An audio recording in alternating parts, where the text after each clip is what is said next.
My husband's secret family destroyed our perfect American dream. Part 1. The phone call. Emily Carter believed she had built the perfect life. At 36 years old, she lived in a beautiful two-story house in Charlotte, North Carolina, with white shutters, trimmed hedges, and a maple tree in the front yard that turned golden every October. Her husband Daniel was successful, respected, and charming. Their 6-year-old daughter Lily was bright, funny, and obsessed with horses. Every Friday night they ordered pizza and watched movies together in the family room. Every Sunday morning Daniel made pancakes shaped like animals for Lily, while Emily drank coffee and pretended not to notice the flour mess all over the kitchen. Their life looked complete, stable, safe. That illusion shattered on a Tuesday afternoon. Emily stood in the kitchen slicing strawberries while Lily colored at the counter. Her phone vibrated. Unknown number. Normally she ignored unknown calls, but something made her answer. Hello? A nervous female voice replied. Is this Emily Carter? Yes. Silence. Then, I think you're married to my husband. Emily laughed automatically because the statement sounded ridiculous. I'm sorry? Daniel Carter, the woman continued carefully. He lives in Charlotte with you, right? Emily froze. The knife slipped from her hand onto the marble counter. Yes. The woman inhaled shakily. He lives with me in Atlanta 3 days a week. The world stopped moving. Emily stared at the kitchen wall as her pulse thundered in her ears. No, she whispered. You have the wrong person. I wish I did. The woman introduced herself as Rachel Monroe. She explained that she had been with Daniel for 8 years. 8 years! Emily and Daniel had been married for 11. Rachel spoke softly, almost apologetically. He told me he was separated. He said the divorce was complicated because of custody. Emily's stomach twisted violently. Rachel continued. I found your Facebook page yesterday. I saw your anniversary pictures. Emily couldn't breathe. Who are you? She whispered. Rachel's voice cracked. I am the mother of his son. Everything inside Emily collapsed. A son. Daniel had another child, another family, another life. That night, Daniel returned from a business trip to Atlanta.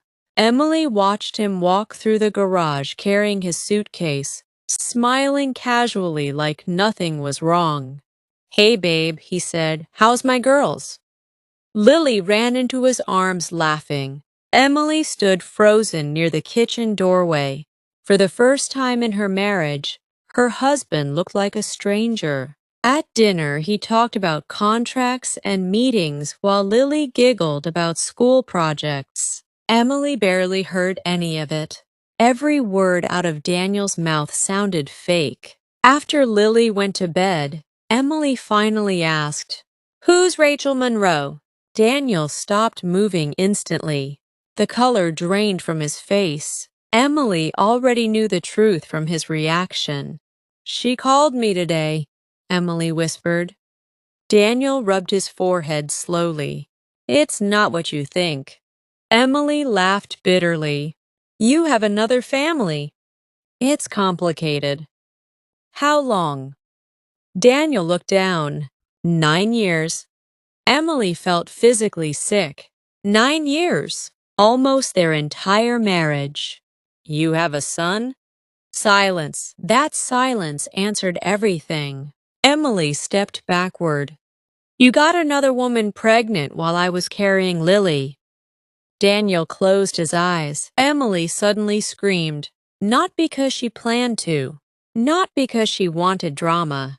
Because pain exploded out of her body before she could stop it. Lily woke up crying upstairs. Daniel tried stepping forward.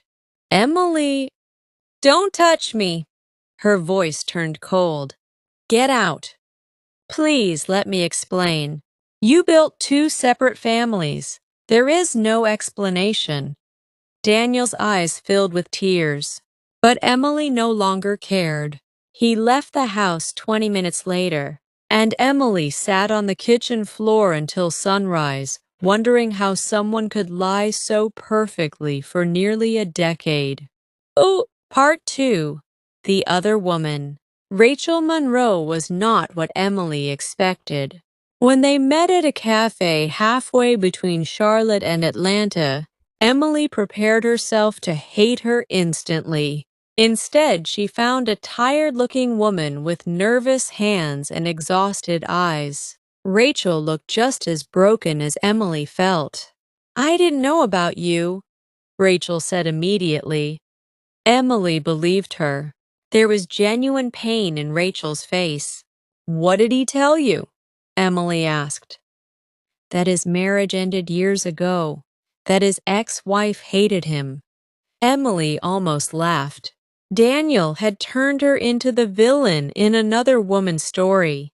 Rachel showed Emily pictures on her phone. Daniel at birthday parties. Daniel grilling burgers. Daniel holding a little boy with dark hair and blue eyes. Mason, Rachel whispered. He's 7. 7. Older than Lily. That realization hit Emily harder than anything else. Daniel had started another relationship before their daughter was even born. Rachel wiped tears from her cheeks. He promised Mason he'd always be there. Emily stared at the pictures silently. Daniel looked happy in them, comfortable, natural, like that life mattered just as much as his real one. Or maybe both lives were real to him. That possibility terrified her. How did this happen? Emily whispered. Rachel shook her head. I don't know anymore. Oh, over the next month, Emily discovered horrifying details about Daniel's secret life. He owned a condo in Atlanta through a hidden LLC. He paid private school tuition for Mason. He spent holidays alternating between families. Every conference had been a lie. Every business dinner, every late meeting. Emily stopped sleeping properly. Some nights, she replayed old memories looking for warning signs. Other nights, she sat in Lily's bedroom watching her daughter sleep and wondering how she would explain any of this one day. Her best friend Jenna became her emotional lifeline. Jenna arrived with food, wine, and enough anger for both of them. I swear to God, Jenna said. If I see Daniel in public, I'm throwing a chair at him. Emily laughed weakly through tears. You know what's crazy, Emily whispered. I trusted him completely. That's because normal people don't expect their spouse to secretly operate a second household. Emily leaned against the couch. I keep thinking this must somehow be my fault. Jenna stared at her. Absolutely not. Maybe I ignored signs. Emily, you were married to a professional liar. That sentence stayed in Emily's mind for days. Professional liar. Because Daniel didn't just cheat. He performed. He created entire realities. Oh, one evening, Daniel showed up unexpectedly. Emily opened the door but didn't invite him inside. He looked exhausted. I miss my family, he said quietly. Emily crossed her arms. You mean which one?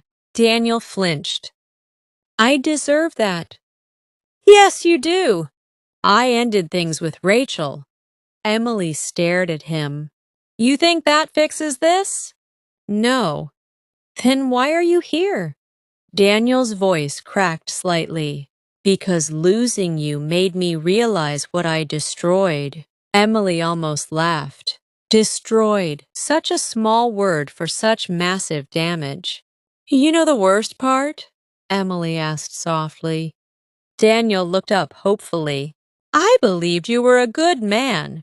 His face crumbled. Emily continued. I defended you when people complained you worked too much.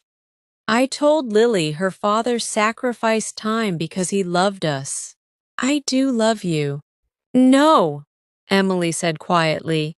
You loved being admired by two different families.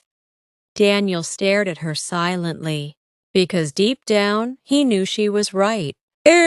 Part 3. The Collapse. The divorce process turned ugly quickly. Emily discovered Daniel had hidden money for years. Secret bank accounts, private investments, properties she never knew existed. The man she married had been carefully dividing himself between two lives financially, emotionally, and physically. When Emily's lawyer presented the evidence, even she looked shocked. This level of deception is rare, the lawyer admitted. Rare. That word made Emily strangely angry, because rare didn't make it hurt less. It only made it harder to understand. Lily began asking difficult questions. Why doesn't Daddy live here anymore? Emily struggled every time. Adults destroyed each other with lies, but children paid the emotional price. Daddy made some mistakes, Emily answered gently one evening.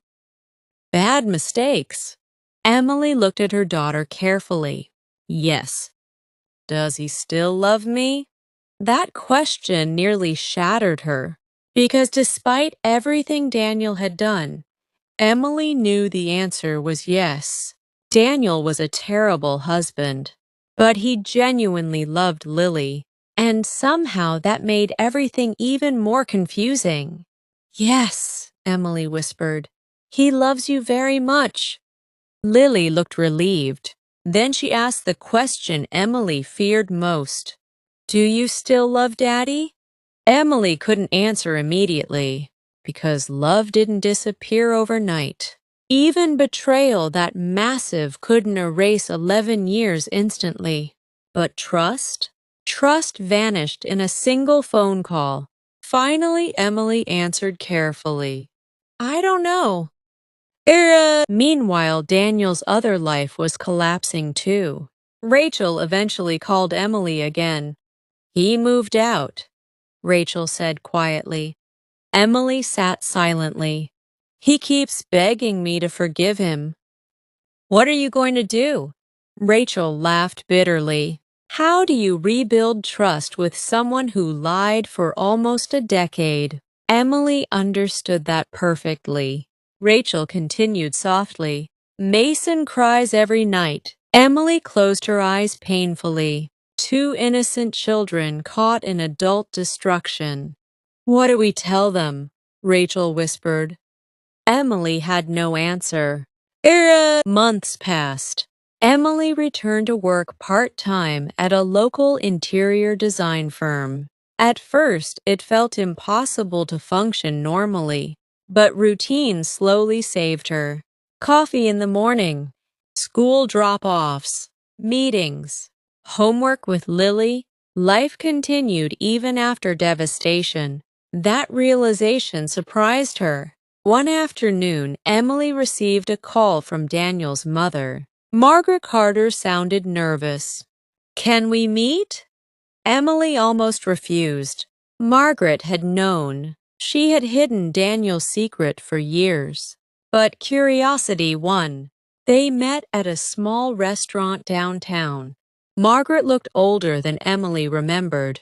Ashamed, too. You hate me, Margaret said softly. Emily stared at her. You lied to me for years. Margaret's eyes filled with tears. I thought he'd end it.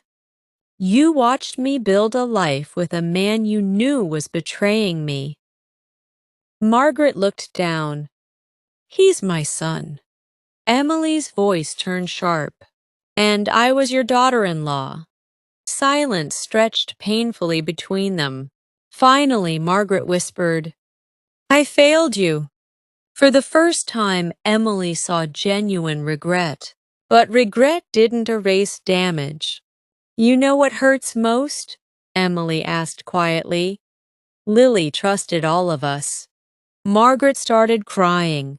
Emily almost felt sorry for her. Almost.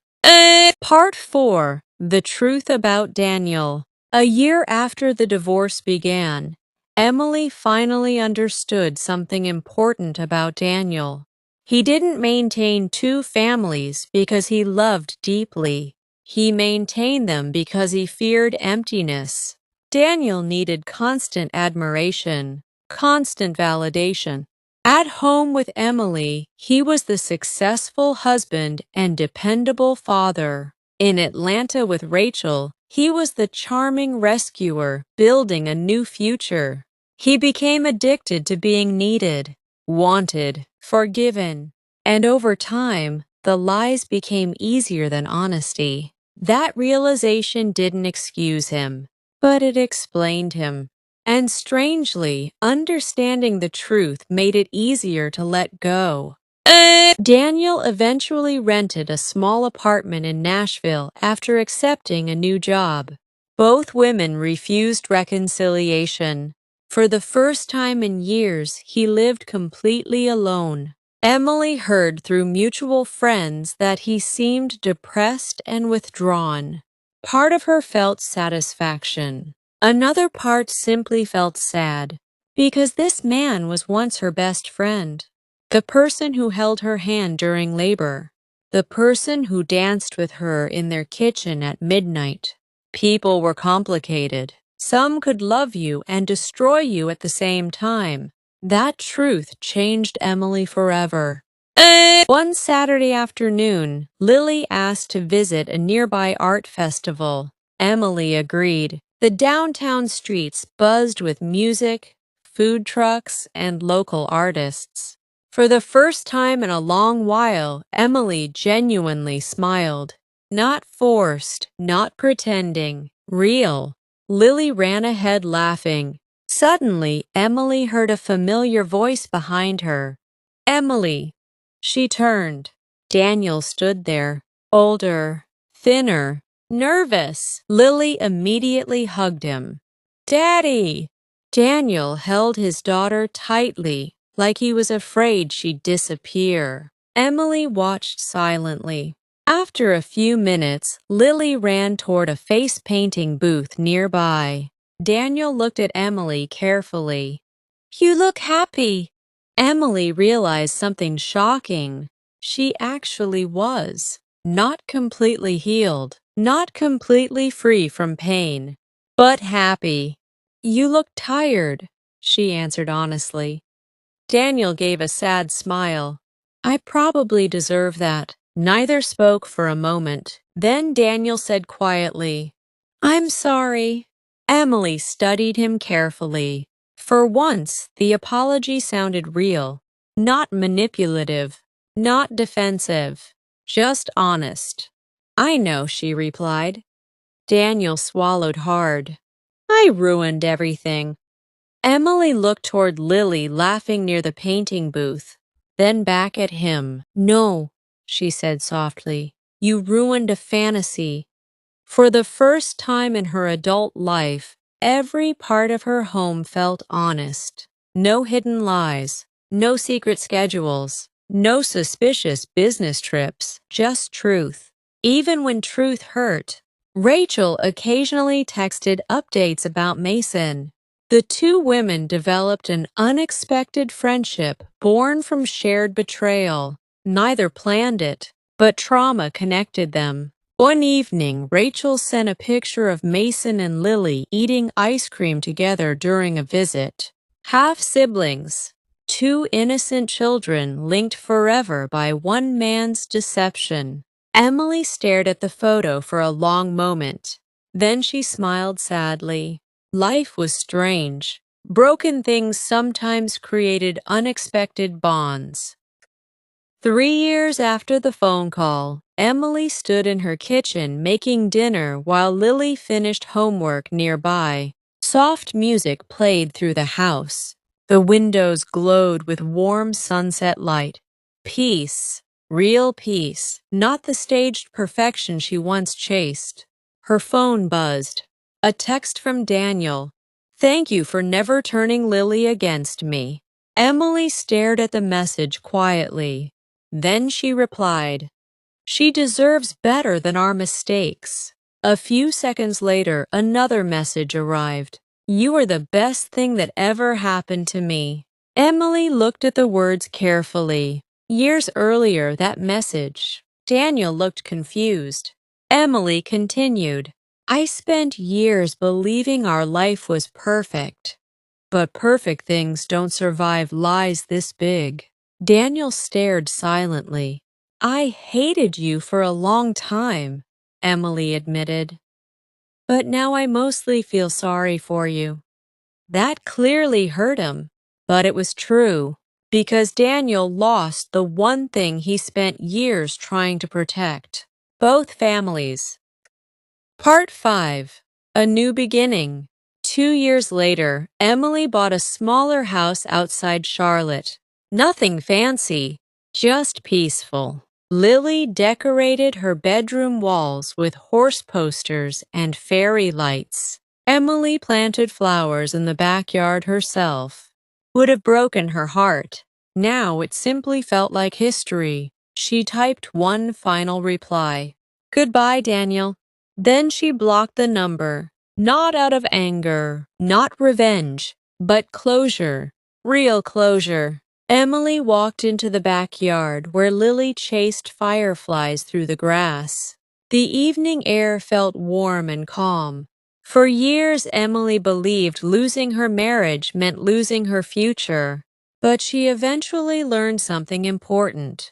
Sometimes the life that falls apart was never truly yours to begin with.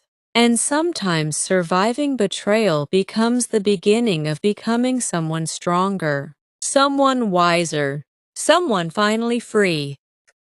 Thank you for watching to My Husband's Secret Family Destroyed Our Perfect American Dream. If this story moved you, stay with this channel for more emotional stories filled with betrayal, love, heartbreak, family drama, and powerful life lessons. Don't forget to like, comment, and subscribe so you never miss another unforgettable story.